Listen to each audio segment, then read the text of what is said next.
Leitura de Êxodo, capítulo 19, 20 e 21. Capítulo 19. No terceiro mês, após a saída dos filhos de Israel da terra do Egito, no mesmo dia chegaram ao ermo de Sinai. E passaram a partir de Refidim e a chegar ao ermo de Sinai, e foram acampar-se no ermo. Israel se acampou ali diante do monte.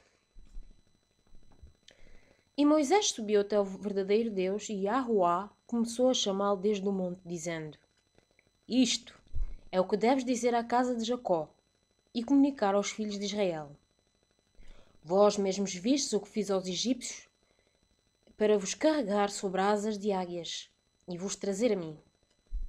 E agora, se obedecerdes estritamente à minha voz, e de veras guardardes meu pacto, então vos haveis de tornar minha propriedade especial dentre todos os povos, pois minha é toda a terra.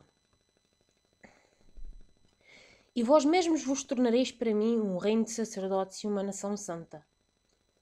Estas são as palavras que deves dizer aos filhos de Israel. Moisés chegou então e chamou os anciãos do povo e apresentou-lhes todas estas palavras que Yahuá lhe ordenara.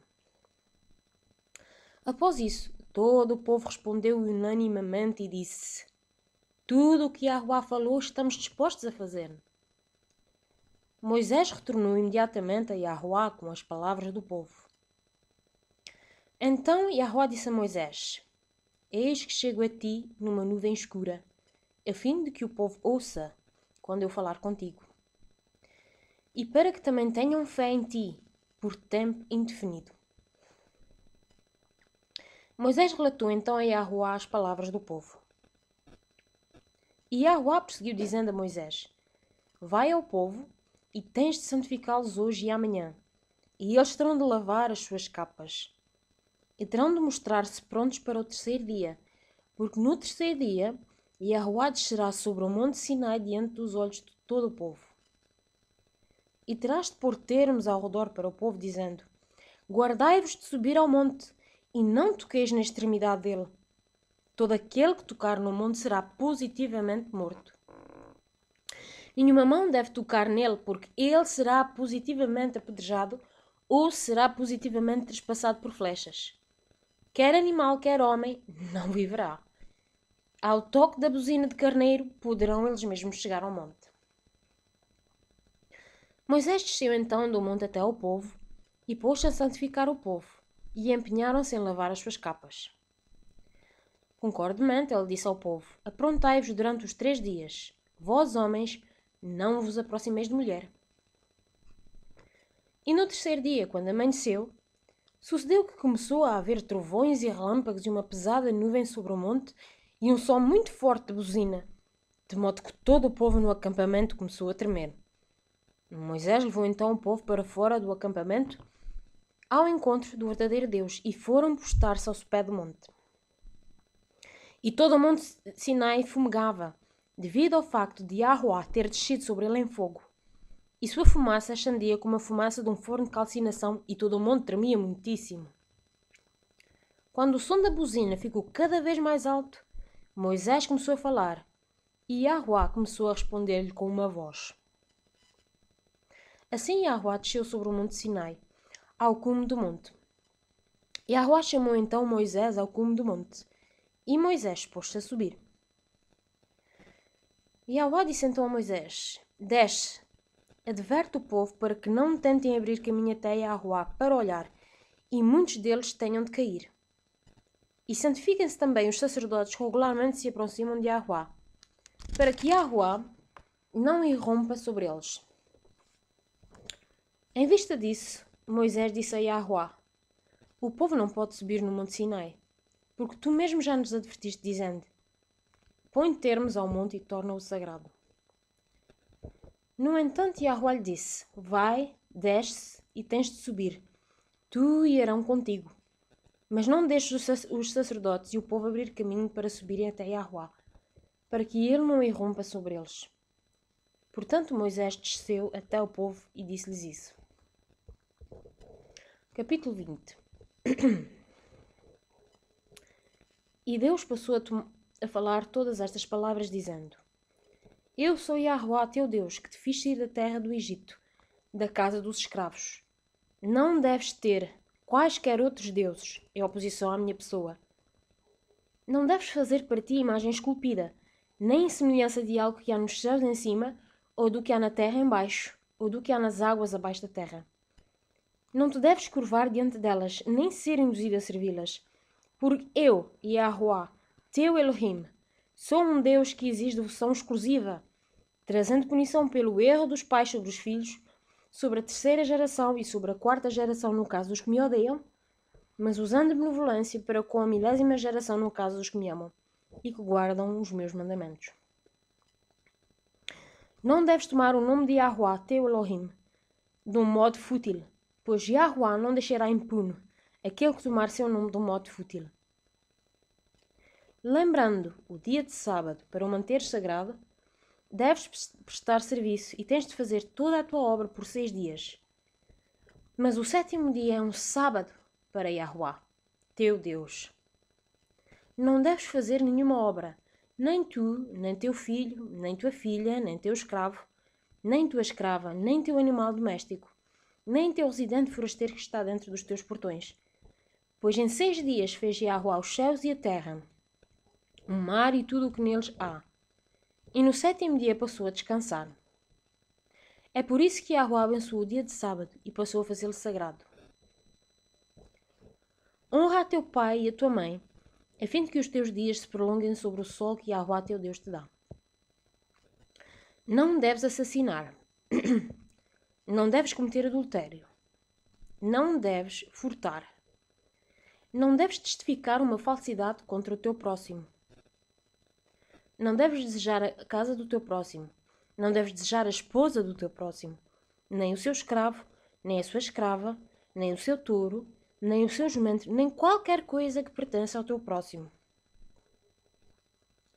Ora, todo o povo presenciava os trovões e os lampejos, e o som da buzina e o mundo fumegando. Quando o povo chegou a ver isso, então estremeceu e ficou de longe. E começaram a dizer a Moisés: Fala tu connosco e escutemos, mas não fale Deus connosco para que não morramos. Portanto, Moisés disse ao povo: Não tenhais medo, porque Deus veio para pôr-vos à prova, e para que o temor dele continue diante das vossas faces, para que não pequeis. E o povo ficou de longe. Moisés, porém, aproximou-se da densa nuvem escura, onde estava Deus. E Yahuwá prosseguiu dizendo a Moisés: Isto é o que deves dizer aos filhos de Israel. Vós mesmos tendes visto que foi desde os céus que falei convosco. Não deveis fazer junto de mim deuses de prata, e não deveis fazer para vós deuses de ouro. Deves fazer para mim um altar de terra, e sobre ele tens de sacrificar as tuas ofertas queimadas e os teus sacrifícios de participação em comum, teu rebanho e tua manada. Em todo lugar onde farei que meu nome seja lembrado, virei a ti, e certamente te abençoarei.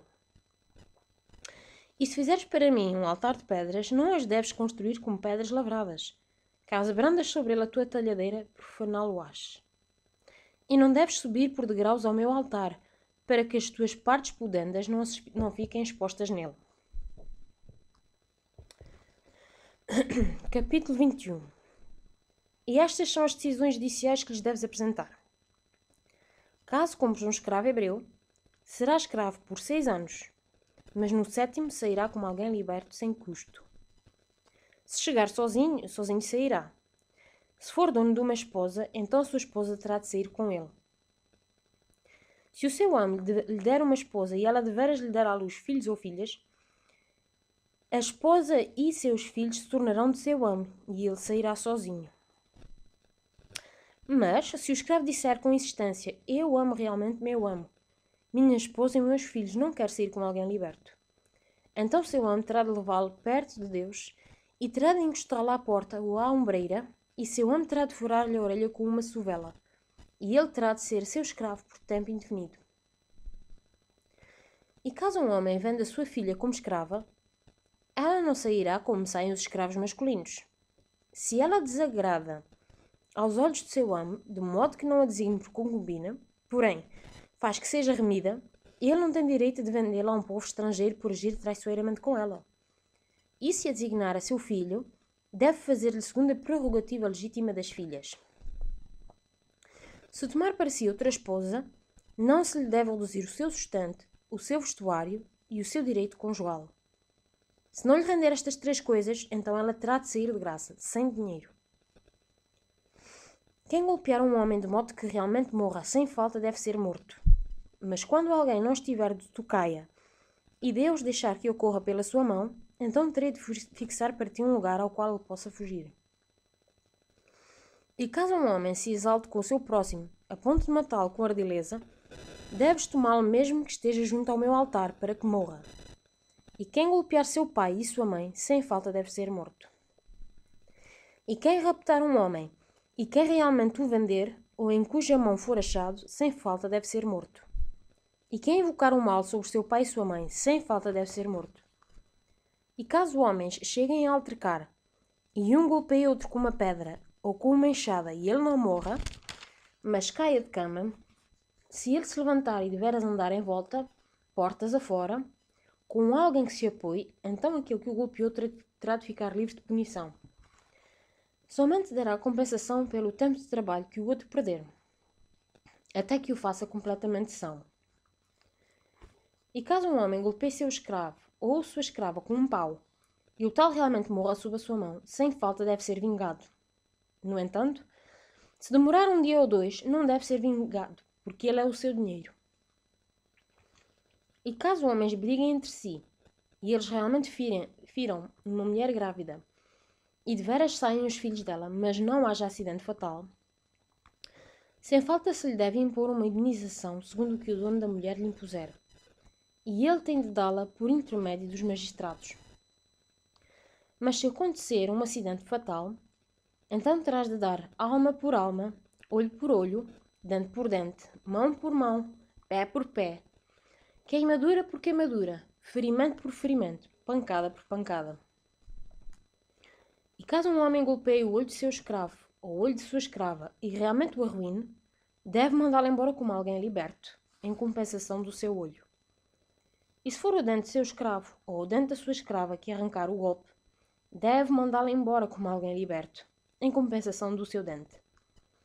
E caso um touro escorne um homem ou uma mulher e tal realmente morra, sem falta se deve apedrejar o touro, mas não se deve comer a sua carne.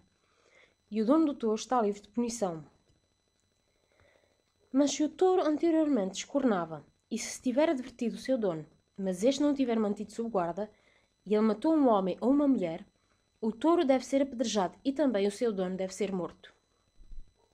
Se lhe for imposto um resgate, então terá de dar o preço de redenção pela sua alma, segundo tudo o que se lhe impuser.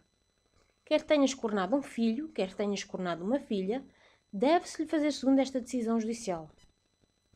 Se tiver sido um escravo ou uma escrava a quem o touro escornou, dará o preço de 30 siclos ao amo dele, e o touro será apedrejado. E caso um homem abra um poço, ou caso um homem escava um poço e não o cubra, e um touro ou um jumento de veras caia nele, o dono do poço deve dar uma recompensação. Deve restituir o preço ao seu dono, e o animal morto se tornará seu.